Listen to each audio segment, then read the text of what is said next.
Hello guys, welcome back to my channel Concepts Pro.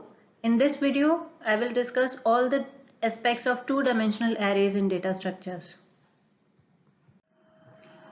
So guys, till now we were discussing one-dimensional arrays and now I will discuss two-dimensional arrays with you. A two-dimensional array can be considered as a table with a particular number of rows and a particular number of columns. So number of rows are denoted as m and number of columns are denoted as n. Just see this picture of a two-dimensional array. Here there are 3 rows, that means our m is 3, and there are 4 columns, that means our n is 4. And this particular array can be declared as this: A, which is the name of the array, any user defined name, and 3, 4, where 3 is the number of rows and 4 is the number of columns. Now if we talk about a particular element of the array, index of a particular element of this two-dimensional array, then it will be a, I, j,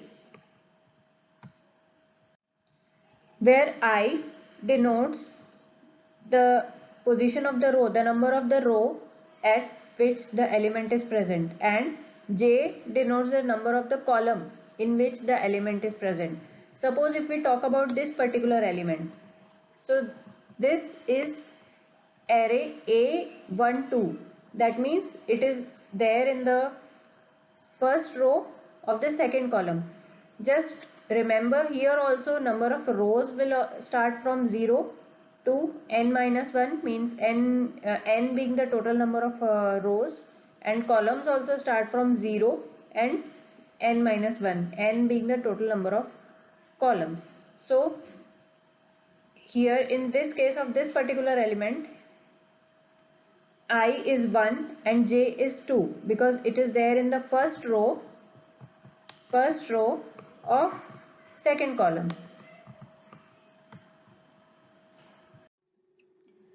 So guys, although I had told you that the elements in a two-dimensional array or the matrix are stored in rows and columns, but in actual computer's memory there is no such arrangement. All the elements are stored at contiguous memory locations only. Having said that, there are two possible arrangements for storing elements of rows and columns of a 2D array: row major and column major arrangements.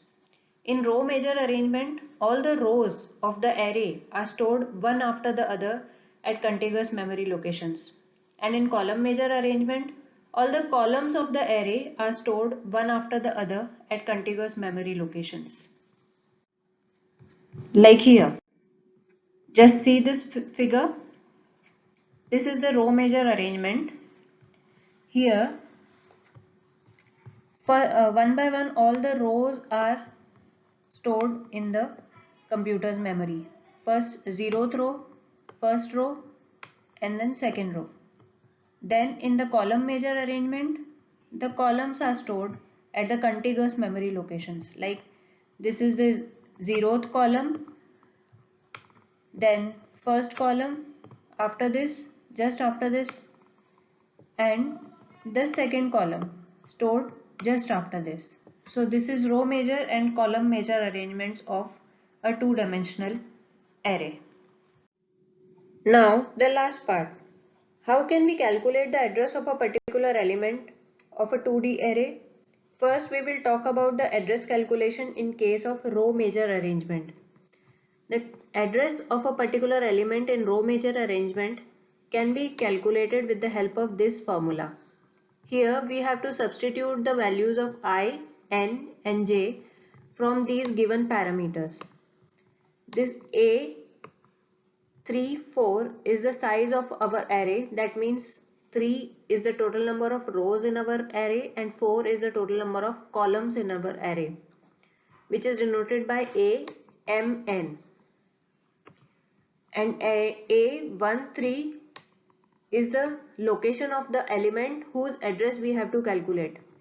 Means it is present at first row and third column, which is denoted by A, I, J.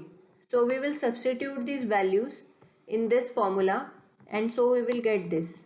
this base address 502 is already given to us. So we will substitute all the values in this formula. So according to this formula, actually the address of the element whose address we want to find out should be 509. But no, actually it is 530. Why?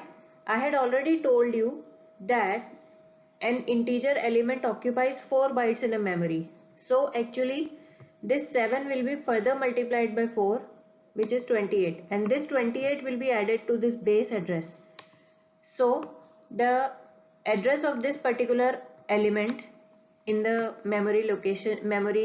computer's memory will be 530. Now we will talk about memory address calculation in column measure arrangement. So here also we have to substitute the values of I and j from here into this formula.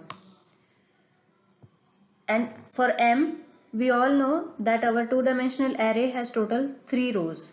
So m will be 3. So by substituting all the values in this formula, we get this.